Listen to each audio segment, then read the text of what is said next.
Hey guys, welcome back to the channel. This is Humor Given again, and this is my third review yet.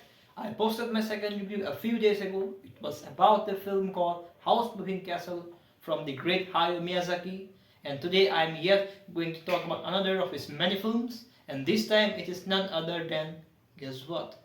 Porco Rosso. Well, just to give a basic introduction about the film, this film came out way back in 1992, and just for the sake of this review, guys, don't worry, I wouldn't be delving into the spoiler arena, but just for this particular video talk, I'm just going to throw some fine beats here and there, so you're completely safe with me, and let's get rolling. So, as our basic plotline goes, we get to see Porco Rosso and he's flying his plane over the Adriatic Sea, catching the classic Ghibli pirates as I often like to describe them. Well, if any one of you has ever seen Laputa Castle in the Sky, you will be exactly knowing what I'm talking about. And Porco is a very great character in and of itself. This character has so much humanity imbued into him, and that is, I think, one of the many particular reasons that I can watch a Ghibli movie over any other animated film over and over again, and that is the power of Mr. Hayao Miyazaki.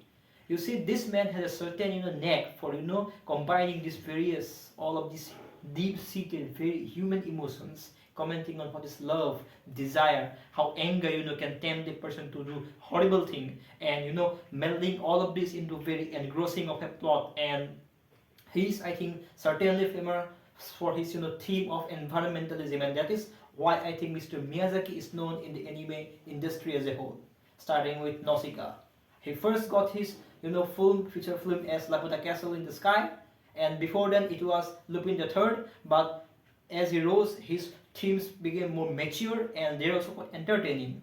And I think children, I think, has a very can derive a very great understanding from all of these plots, and this particularly can stand with them against their own future, like when they will confront certain life situation, and that is the power of the Ghibli library. Well, going back to as I was saying, I think Porco speaks in this great undertone, which makes him a quite a cool character. And I think there is this particular shot of him where he's standing on the deck of a boat and just letting the cool wind just pass by. And I think that's the particular moment where the film actually kept engrossed to me, or so to say captured me very beautifully. And like many other classic Ghibli tropes, we then get on onto a set of fortuitous adventures, and along the way we meet other certain, or so to say, the main crew members of the film. Like for example, take the hotel mistress, Miss Gina. She is the owner of Hotel Adriatic, and apparently the main reason why Porco flies over this Adriatic Sea is just to keep Gina's place safe and watch over her. And we get to meet Mr. Donald Curtis, and he's one arch rivalry of Mr. Porco, and again Frio, the great engineer, with whom Porco later on develops a quite a beautiful humane relationship. And I think that was all about the film, because if I'm just saying more, I'll be delving into the spoilers, and so no spoilers. Well, a quick note on something, guys. Just in preparation for this review, I just talked recently with one of my closest friends, and especially with my sister, and I think they quite agreed on this fact that Ghibli films are a celebration of life itself, and I think that is where the essence of this film, lies in. Miyazaki has also this great, very great knack for details. You could be watching, like panning around any Ghibli screen, and you could watch the fine details that he puts into the screen. For example, if someone is having, let's say, a bowl of rice or something else, he would be spitting out some, like a very, let's say, a stone piece, and he'll be throwing it out of his mouth. I'm quoting this because I found it evidently on Princess Mononoke, and I think that's also another of his great, masterpieces that he has crafted over all of these years. So, since I'm talking about this background artwork right now, let's move on to the animation arena. Well, despite being a film, reviewer or critic myself, I find very little flaw in the animation sequences. Well, to be plainly honest about it, this is a Ghibli production, so as I expected, there is no technical flaws. Well, there might be some 3D sequences, and I do not think Porco Rosso have any of them. I think you can find it in later Miyazaki films, for example, Princess Mononoke, where a big board was being made in 3D CG, and in House Moving Castle, it is the house castle itself. This movie was being totally hand drawn. It's a 2D crafted cell animation that that we lack in this current day and age. And I think even with all of these, our flashy gadgets and upgrades, whatever sort we got just right now at the moment, just look at the past 5 year anime catalog, and you can definitely tell that we do not have the same level of consistency right now. And our current modern animators, I think they pale in certain regard with this, back to what Ghibli was producing in that time. Well, I'm not, just downgrading or disregarding anyone. I mean, they are great people who are working on this current animation, like standard. And I think in the past couple of years, we still got many, good anime series like Attack on Titan, Demon Slayer, and I think they definitely have good animation sequences, especially action sequences. And yes, Porco Rosso has even some action sequences as well. And for those of you are wondering who it might be or in which section of the film, oh, no spoilers, please.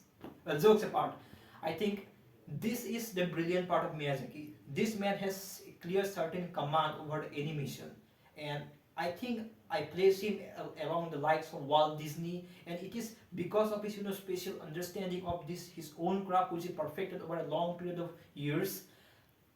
This animation sequence, I mean, I'm talking about the fight scene doubled with the music and sound quality, which the great Zoe Hisaishi composed brilliantly, as I'll be talking in a few more moments later, captures the essence of the film.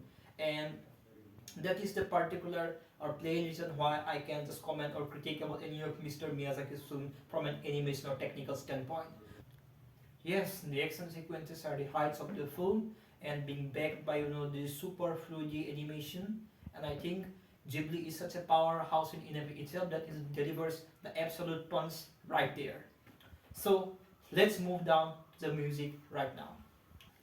Yes, as usual, Mr. Joe Hisaishi composed this film's score. This man is single-handedly responsible for many classic Miyazaki films, ranging from Nausicaa to Princess Mononoke to the last Miyazaki film that we ever got, and that was The Wind Rises. This man's score is pure brilliance because it is light-hearted, simple, and yet very effective.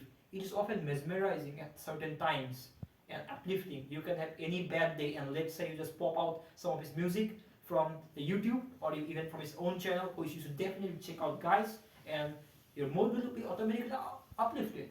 Cure, man, right? Isn't this the magic itself? Yes, Mr. Hisaishi music is magic, and I'd like to consider. And I think you guys should definitely listen to his words, or else you're not worthy. Hmm.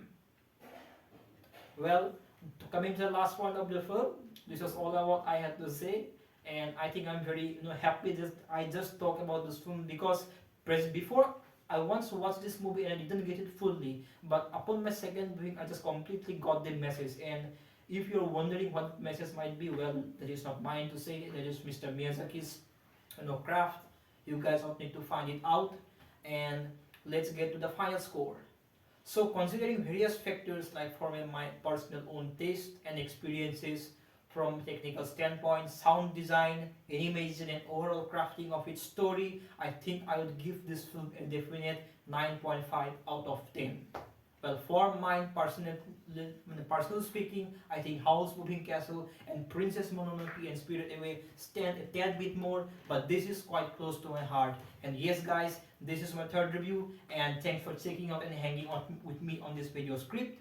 I'm quite nervous since I'm a very new, on this channel, and I'll be posting more reviews soon enough. And thank you, and let's have a nice day. Peace out.